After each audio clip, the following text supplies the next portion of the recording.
Bonjour et rebonjour à vous tous. Dans cette vidéo, nous allons parler le quatrième pilier du mariage, la fécondité.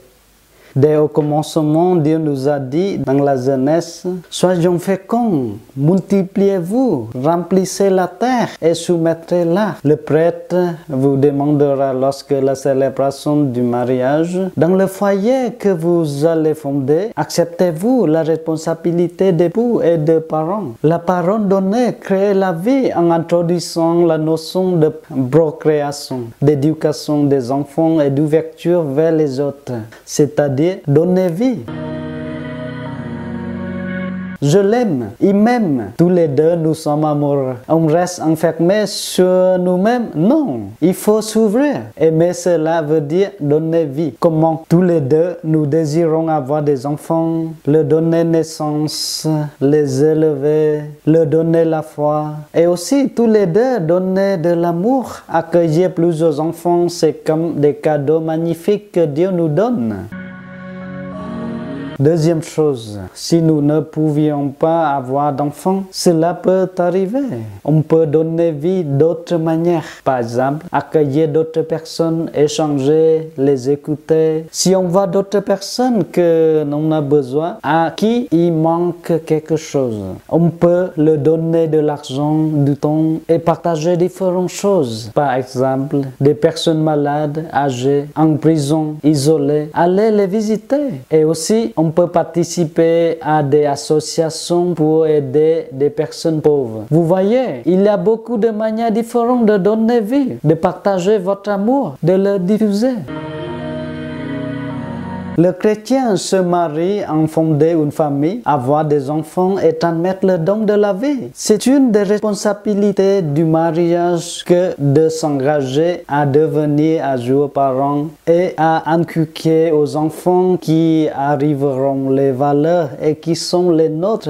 Et de même que de les initier à la foi. L'amour conjugal tend naturellement à être fécond. L'enfant ne vient pas de l'extérieur s'ajouter à l'amour mutuel des époux. Il s'agit au cœur même de ce don mutuel, dont il est à fruit et à accomplissement, comme dit le catéchèse. Appelés à donner la vie, les époux doivent la transmettre de manière responsable. Tous les enfants que Dieu donne au couple sont une grâce et une grande bénédiction. Mais cela ne veut pas dire qu'un couple chrétien ne doit pas prendre en considération sa santé, sa situation économique et sociale, pour décider du nombre d'enfants dont il peut assumer la responsabilité.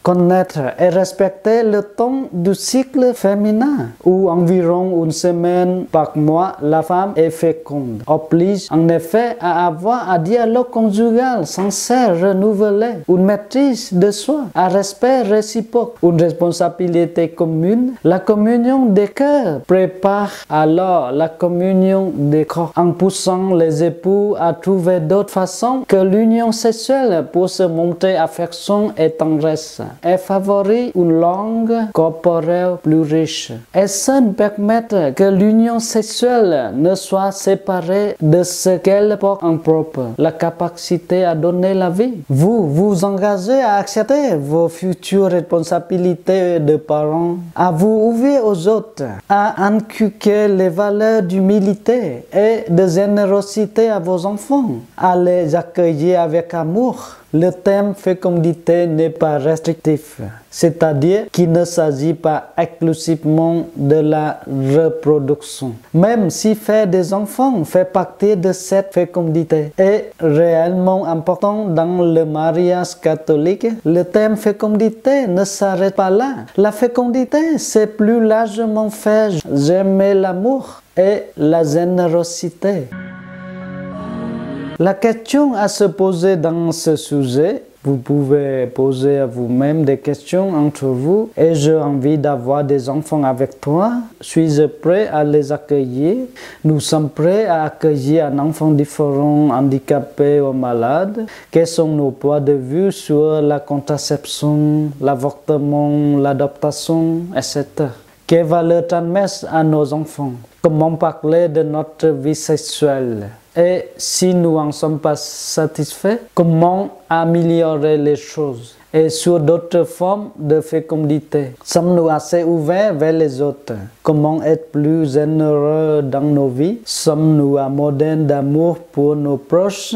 Que partageons-nous avec nos amis, nos voisins, voisines, nos collègues et notre famille? Voilà, ce sont les questions essentielles. Merci beaucoup pour votre écoute et à la prochaine vidéo.